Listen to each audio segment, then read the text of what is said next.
Share দিয়েছিলাম, আর উনি সেনাপ্রধান হয়েই আমাকে এই কাজটা করতেন। যাও, তারপর সেনাপ্রধানকে আমার মিসেস চিঠি দেয় যে আমার সাথে কথা হয়েছে, আপনার সব কিছু ফেরত দেবেন।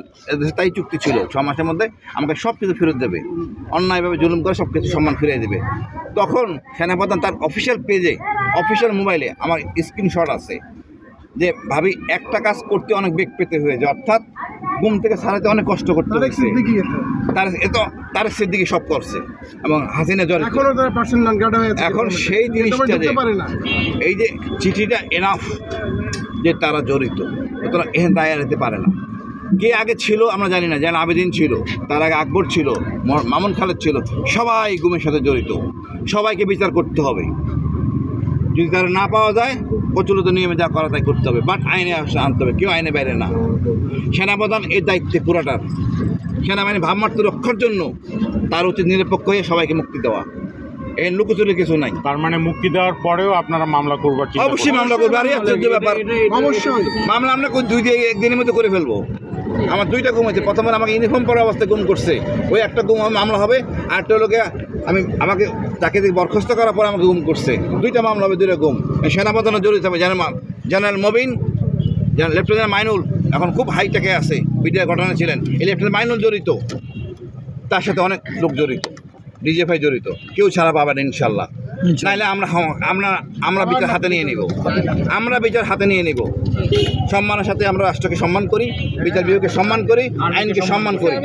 যদি না শোনে আমরা কিছু করার নাই। আমার বিশ্বাস তাদের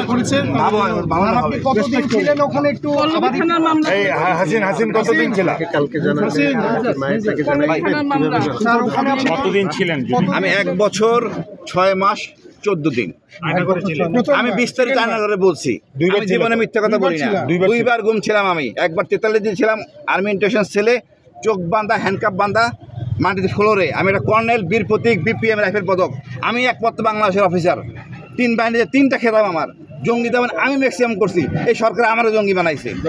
কারণ 8 সালে আমি রয়ের সাথে কাজ করি নাই।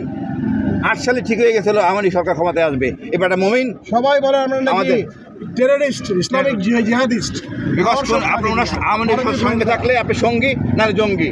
আমি জঙ্গি যেমন করছি জীবনে ঝুঁকি নিয়ে, কুমিল্লায় যে যত কিছু দেখেন, চিটাগাং বিভাগ, কুমিল্লা বিভাগ, আমি নিজে করছি। কর্নেল হাসিন চিটাগাংয়ে এবার সিও ছিলাম, আমারে বানাই দিয়েছে জঙ্গি। এই সরকারটাই নিজে জঙ্গি। আয়নাঘরে কি দেখেছিলেন? আয়নাঘরে নতুন কম্পার্টমেন্ট, নতুন একটা 10টা নতুন সেল বানায় থাকার জন্য, 10টা রুম।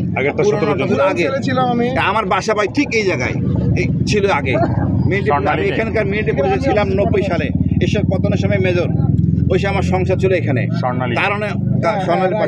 কারণে আমি মেসে আসতাম, মেসের পিছন দিয়ে আমরা রাতে বেরোতাম। কারণ ওই 10টা পরে আমাদের এফআই ওরা রিপোর্ট লিখতো, এই জন্য পিছন দিতে বেরোতাম।